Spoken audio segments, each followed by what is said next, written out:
Hi, this is Mike, Captain Tie-Dye from Just Rockin Out, and today I'm going to show you how to make this classic spiral tie-dye shirt. For this shirt, you're going to want to have a couple of paper plates, a couple of rubber bands that came with your kit, the colors you want to use on your shirt, as well as a plastic bag. It's always a good idea to wipe down your table before you start making your shirt, just in case there's any excess dye or dirt or anything that was on the table before you put your shirt on it. Now, we're going to take, this is an adult medium shirt, but this works with all different size shirts. You want to lay your shirt out flat.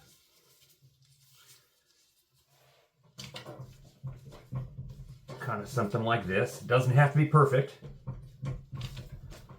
And I'm going to make the classic spiral start in the very center of the shirt. Generally speaking, what you're going to want to do is, you can see between the arms, right underneath the arms and in the center, this will be the center of your shirt. Often people will put it here, but it gets closer to your belly button, and generally you want it a little bit higher. But you can put this spiral anywhere you want. You can put it up in a corner, in the top or the bottom, or off to any side. It's your choice because it's your creation.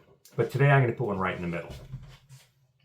Okay, first thing you want to do is you want to get a little bit of material and pinch it like this, and then twist it.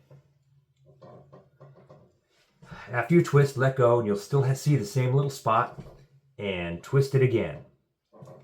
And you're going to continue to do this, but you also can pull the shirt out from the sides, and this will give you some nice little ripples in the shirt that you'll see in the spiral when you put the dye on and make the shirt. Okay, we're going to do this a couple more times. I'm not actually grabbing the shirt now. I'm just pushing down. You want to make sure you keep pressure down on the shirt. That keeps the integrity of the spiral. If you twist and lift, which tends to be a natural thing to do, the spiral will deform and it won't work properly. Okay, we're going to twist this a couple more times. Be sure to pull this all around. And there you have your spiral. Next thing you're going to want to do for the classic spiral is take a rubber band, wrap it around the middle here, and make sure this goes straight across the center of the shirt. Turn it 90 degrees and put another one on. And this will give you 4 sections and it'll help hold the shirt together. You also can make more sections. You can do it so there's 6 sections. If you get more than that, it tends to be kind of difficult to do it. 4 sections is a good classic spiral number though. Then we're going to take this, we're going to pick it up gently and place it in a plate like that. And make sure it's all pressed flat. The plate is nice because it'll keep dye from running out around the table and help you in cleanup. It's a lot easier.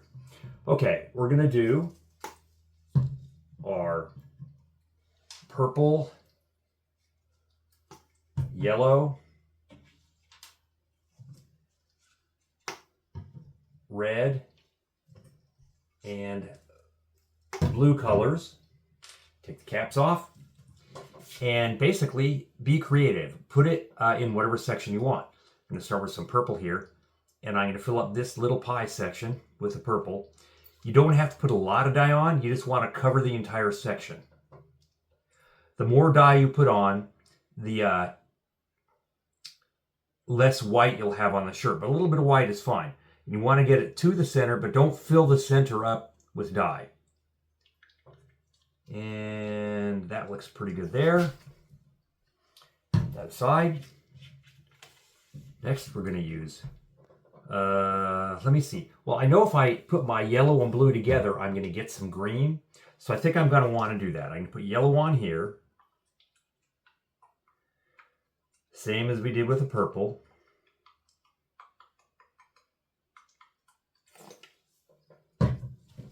And next, we're going to put our blue on. Like this here. Yeah, a little bit more in the thicker sections of the shirt, because it's got more layers to go through. And then we're going to put our red.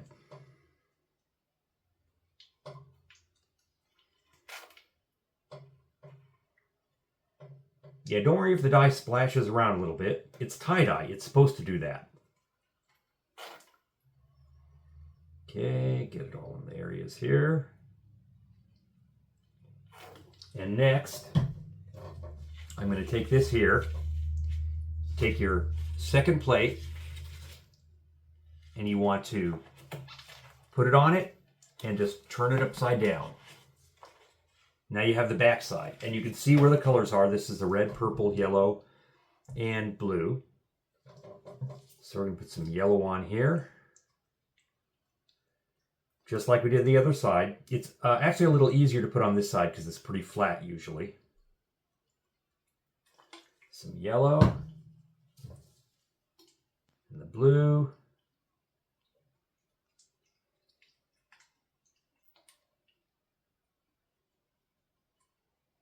And try a little bit of red here.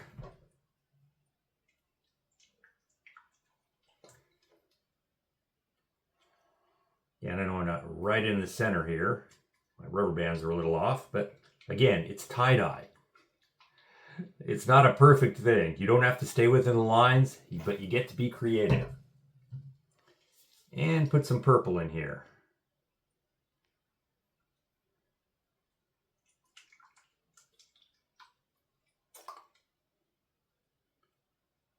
And once you get all the dye on, you take your plastic bag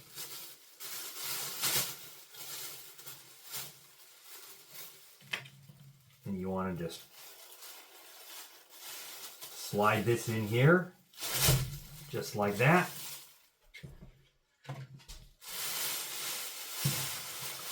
And get the air out and twist this up. Doesn't have to be sealed completely airtight.